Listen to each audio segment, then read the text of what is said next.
Daisy, it's been a while. I'm mad at you. You're my son's wife, and you don't even call me. What do you think you're doing? Hey, are you listening to me? You've got some nerve ignoring me, your mother-in-law. Hi, long time no see. Sorry, I was at work until just a few minutes ago. I just saw your message. What can I do for you? What do you mean, what can I do for you? You haven't contacted me in 3 months. What is wrong with you? Why should I have to contact you? You don't even know how to behave like a proper in-law. Could it be that you haven't heard yet? What? I'm talking to you right now, so don't interrupt me. Huh? It's not huh. It's yes, Mom. You're unbelievable.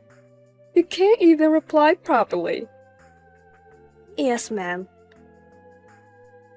And don't try to use work as an excuse. I'm your husband's mother. I'm the one who went out of my way to contact you.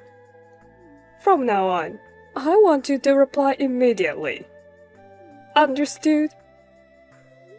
Are you listening to me?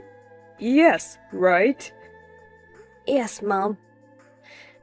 The only reason I called you today was to give you a piece of my mind. I can't believe I have to say this at all. Yes. What is it now? I went to see where you guys moved to yesterday. What? Where are we? What do you mean? I told you not to interrupt.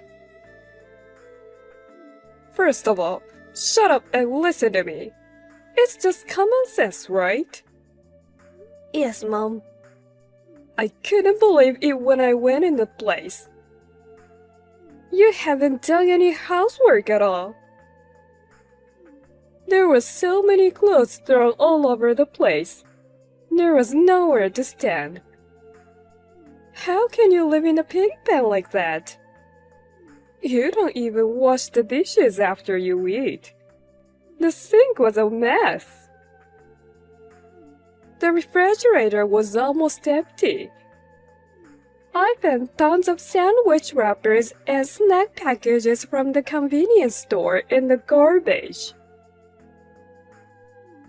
Are you feeding my Eddie all the unhealthy food?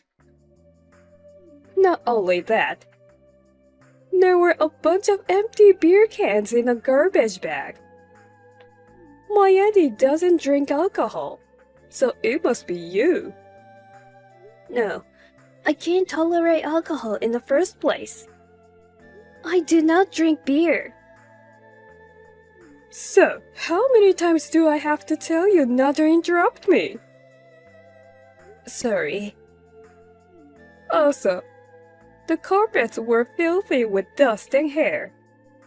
You haven't even vacuumed. You're going to make excuses like you're too busy working anyway. I told you, you should be a stay-at-home wife. And yet, you say you can manage to juggle housework and the job.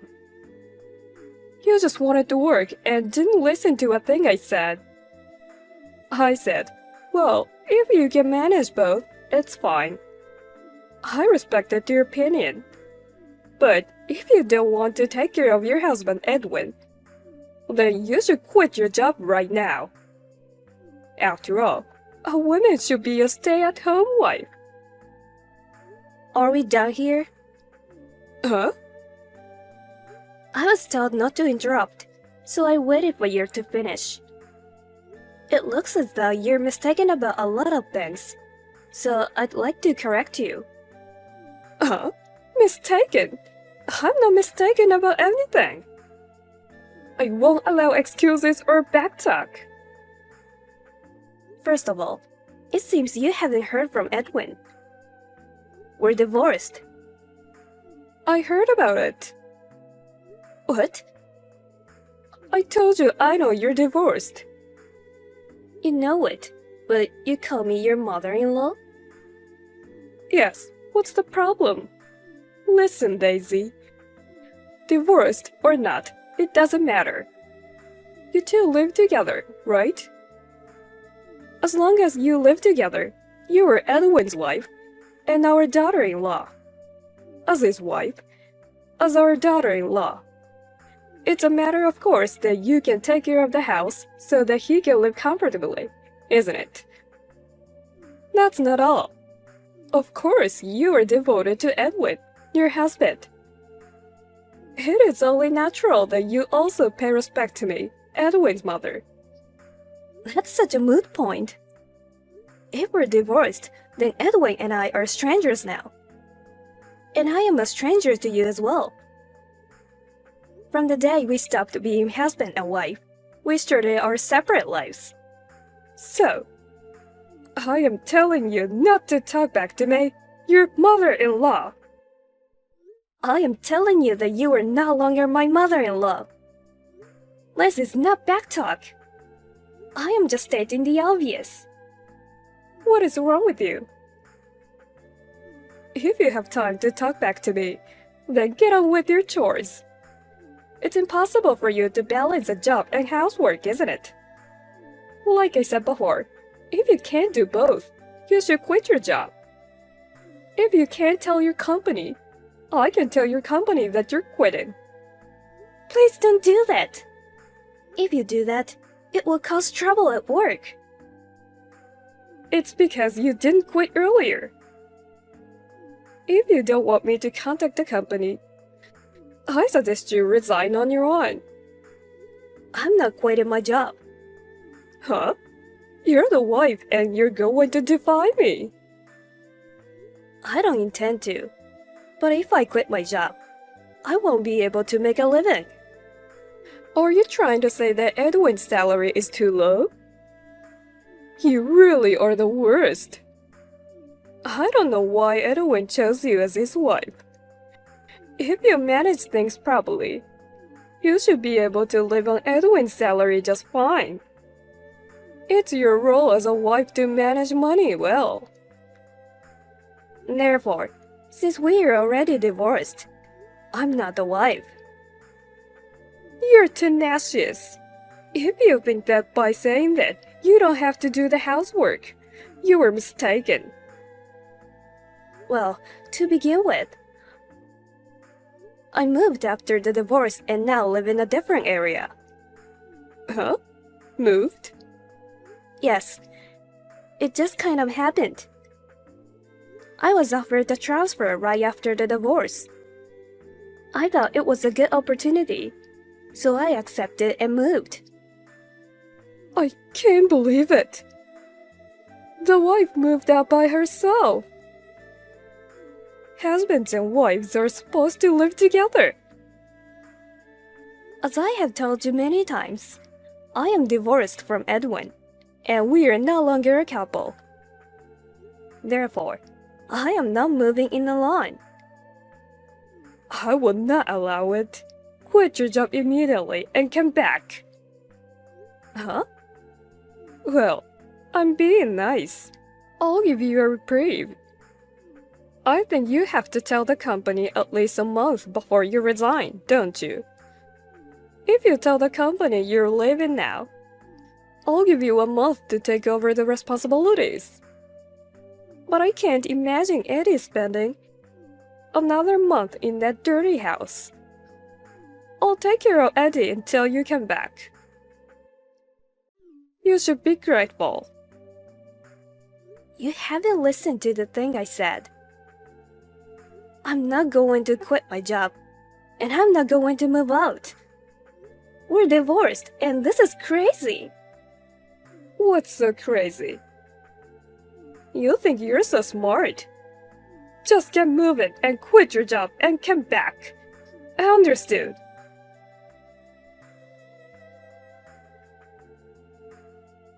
Edwin, how's it going? I need to talk to you. Is this a good time? Daisy, long time no see. How are you? Sorry for calling you, even though we're divorced. No, that's totally fine. We didn't get divorced because we weren't getting along. Well, if one of us finds someone someday, then we'll probably have to stop communicating so much. But so far, it doesn't look like that's going to happen to me. I'm totally fine with it. Me too. No problem at all. So, what's the story? Actually, it's about your mom. My mom? Did she do something to you again? Well, you could say she did something. She contacted me today. I couldn't get through to her at all, and I'm having a hard time. What did she say? To sum it up, she said that even if we get divorced, I'm still your wife, and I'm still her daughter-in-law. Huh? No way. So she told me not to neglect my housework. If I couldn't balance housework and my job, then I have to quit my job. She told me to tell the company I was quitting and then come back home in a month. I don't get it. Why would she say something like that? So, what did you say? Edwin and I are divorced, so we are strangers now. I told her that I'm not quitting the company, and I have no intention of going back. She didn't understand me at all. No matter what I said, she kept saying that I'm the wife, even if we are divorced. I'm at my wit's end. That's why I contacted you. I'm really sorry. She's the same as ever, isn't she? That's what I hate about her. Oh yeah, by the way, she still calls you my Eddie. Seriously, after I told her to stop, I'm having a mental breakdown again. I'm sorry. I didn't mean to make you feel bad. It's not your fault. Are you still not feeling well? About that, I went back to my parents' house after the divorce, right? Right after that, my parents separated. Oh, really? Yeah. Apparently, my dad had reached to the end of his rope with my mom. I guess he thought he could leave her in my hands now that I was back. After that, her interference with me was worse than ever. I couldn't take it anymore. I was mentally at my limit. So I snuck out of the house in the middle of the night, while my mom was sleeping. She kept calling and texting me. I never answered her calls or read her messages. I don't plan on going back to my parents' house. I see. You've been through a lot as well. She's the reason we got divorced.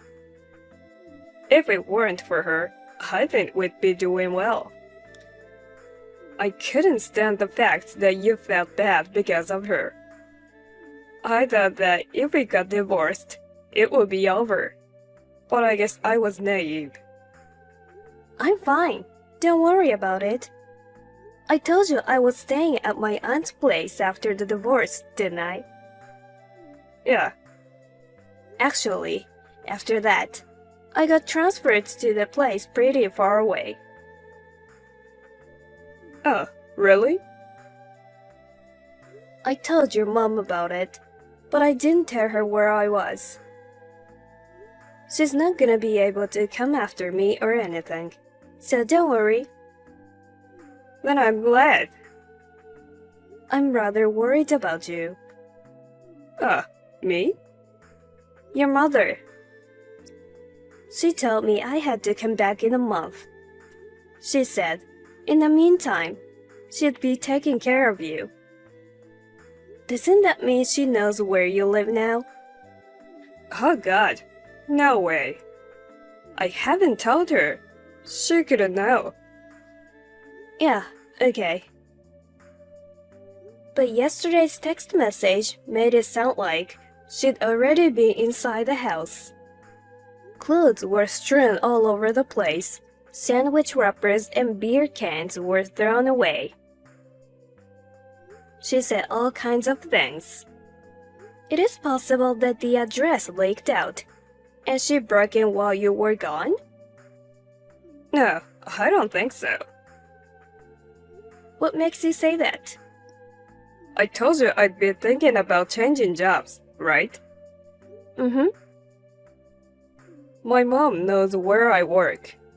I didn't want her to get in on it. So I decided to take the opportunity and make a career change. Surprisingly, it didn't take long. I started working there last week.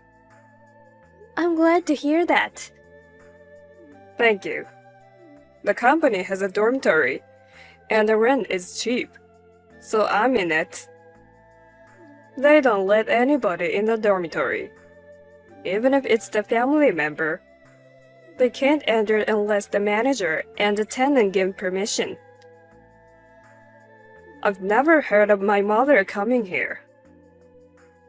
And it's a long way from my parents' house. I'm sure it'll be fine. Then I guess it's okay. So then, whose house is it that your mother went into? That's a mystery. Maybe she was dreaming? To begin with, I don't eat dinner in my room because there's a cafeteria. And I'm sure you know that I don't drink beer either. That's right. Well, it's no use thinking about it. I'll just say Mom was sleepwalking. I wonder if it's okay. I'm not even gonna be in touch with my mom anymore. I'm going to block her messages at some point. As long as there's no harm done to me, I don't care what she does. If I don't take a stand, I won't be able to go on. You're right. You can block Mom too, Daisy. You're in no more of a position to have anything to do with her than I am. You don't have to be involved with that person. Yeah, right. I've been kind of concerned about her movements, so I just left it about it. I'll just keep an eye on her a little bit longer, and then I'll block her. Yeah, that's a good idea. I haven't had dinner yet. I've got to go. If I don't get going, the cafeteria is gonna be closed. Yeah, okay. I'll call you if I hear anything else. Yeah, I'll call you too. Daisy, what should I do? I don't know what's going. I was just taking care of my Yeti for you. Hey, Daisy! Hurry up and answer me back.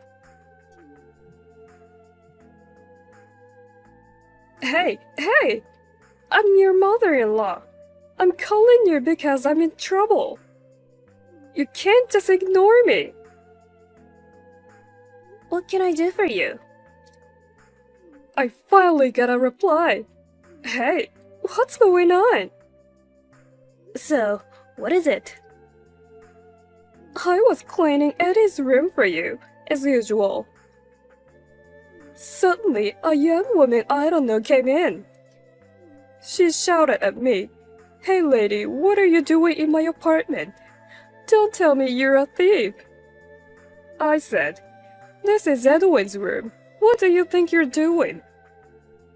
Then, a guy with red hair who looked like he was a thug came in and said to me, "Who you old lady? Get out of here right now. I'm calling the police." He was yelling at me. I didn't know what to do. I was so freaked out I hid in the bathroom. Who are those people? Those ruffians. Don't tell me you're friends of yours. Well, I don't think so. But the room you're in right now has nothing to do with Edwin. Huh? That can't be true. Where are you now? Where? It's an apartment on Stanford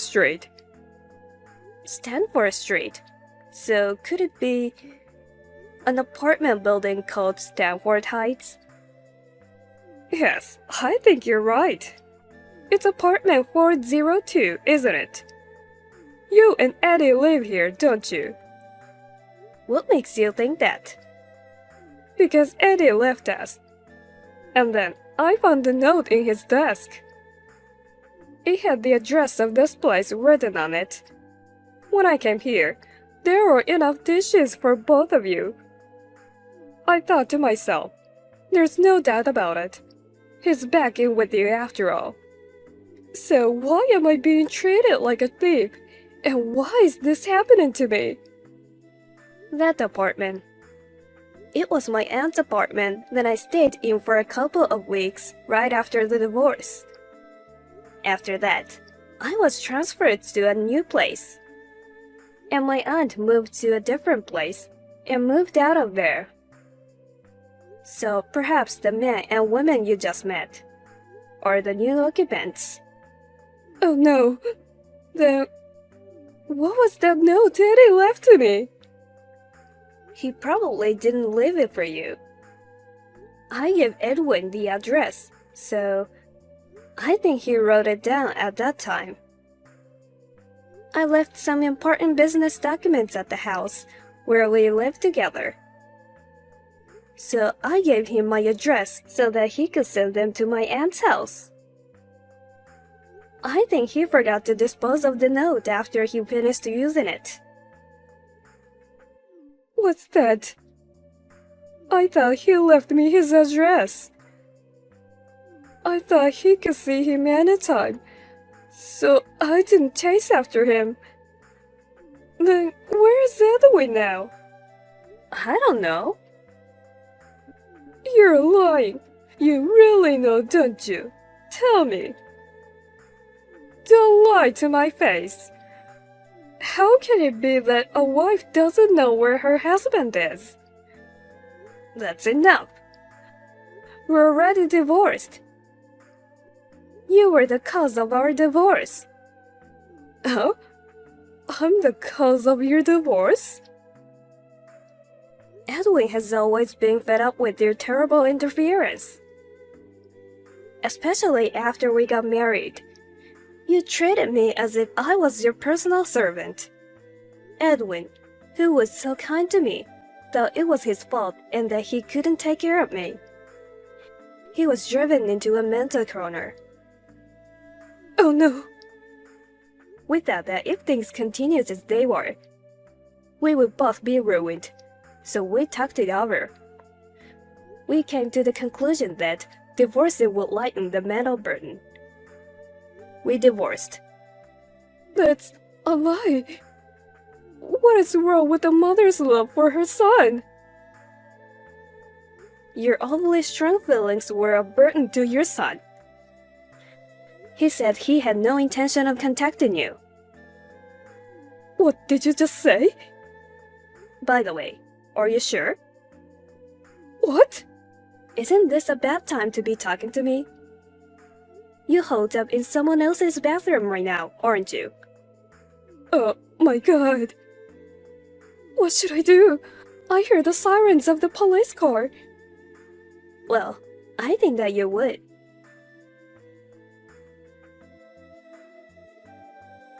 The police contacted my father-in-law, and I found out through Edwin who heard about it. How did my ex-mother-in-law get into the apartment? One day, when the current residents, a working couple, forgot to lock the door and went to work. My ex-mother-in-law went there and was able to get into the room. She found the key and just went ahead and made a duplicate one. My former mother-in-law mistakenly thought that the apartment was her son's. She broke into the room once every 2 days without permission. And finally, she ran into the current resident couple. Ordinarily, my ex-father-in-law, who had wanted to divorce her, apparently used this incident as the last straw to slam divorce papers on her. Without knowing the whereabouts of her beloved son, she tried to claim my ex-father-in-law, saying I hate being alone, but in the end, It seems the two of them got divorced. The house where my ex-mother-in-law lived was under my ex-father-in-law's name, so they sold it, and she, who had nowhere else to go, had already lost her family home. And with no one to rely on, she reluctantly began living alone. In a small apartment intended for singles, she works part-time during the day and spends her nights crying. I've done something wrong to you. Please, I beg you to help me. This was written in a text message sent just before being blocked.